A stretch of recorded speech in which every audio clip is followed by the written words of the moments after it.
Hello everyone, my presentation is based on indoor air pollution. What is indoor air pollution? It is pollution caused by poor ventilation from smoke from furnaces, gas stoves, tobacco smoke, cleaning products, dust, mold, and gases like carbon monoxide, nitrogen oxide, and nitrogen dioxide. The World Health Organization goal is to promote the use of clean energy sources and efficient ventilation system according to WHO. They state that the third of the population of the world, which is roughly around 2.1 billion, is exposed who is exposed to household air pollution. Higher levels of indoor air pollution can lead to COPD, stroke, lung cancer, heart disease, and even death. Every country is affected by it, but some more than others, like China and India and Africa. This is because they use their open fire stoves indoors for cooking, and furnaces cause higher levels of carbon monoxide inside their homes. Indoor wood burning stoves and furnaces used in breast cancer. A study was done on women who are breast cancer free from the ages of 35 and up to 75.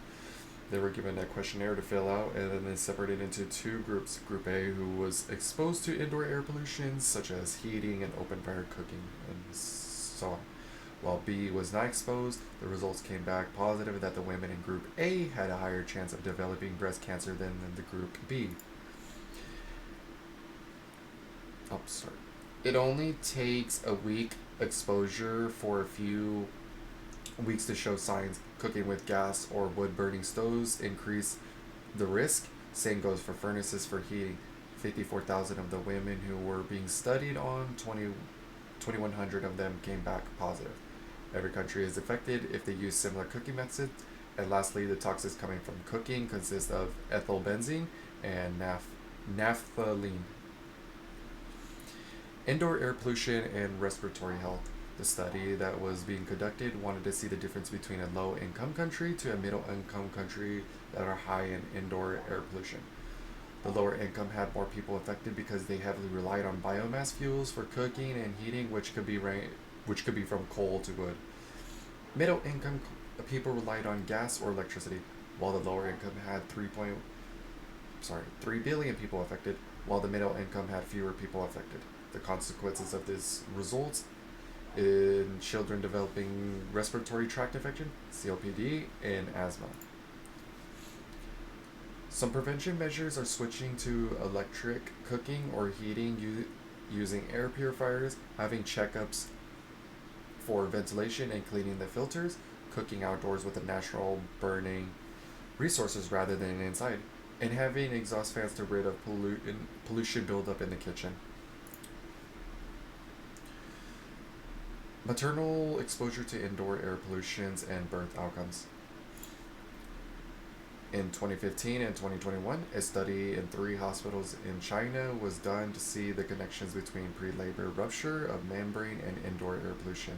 The people who were exposed during the 21st to 24th week were at a risk of PROM, which affects 3% to 21% of pregnant women.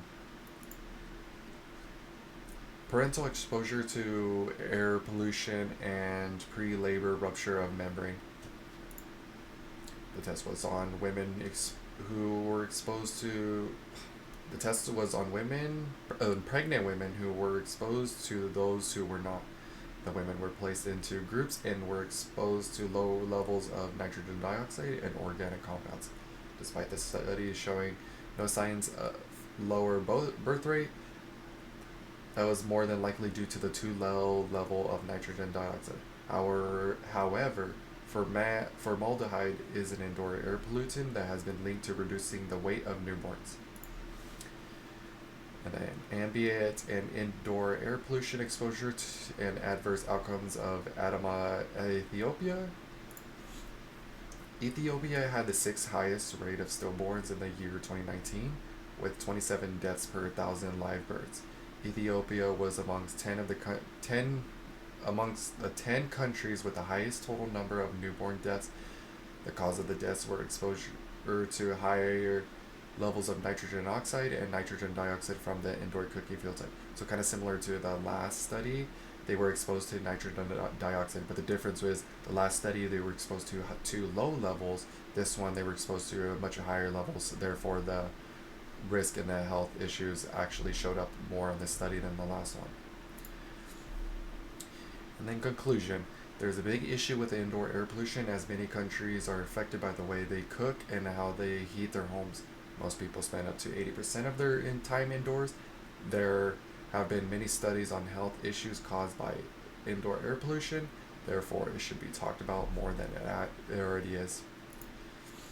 And then here's my works cited page. And then that basically concludes my presentation on indoor air pollution.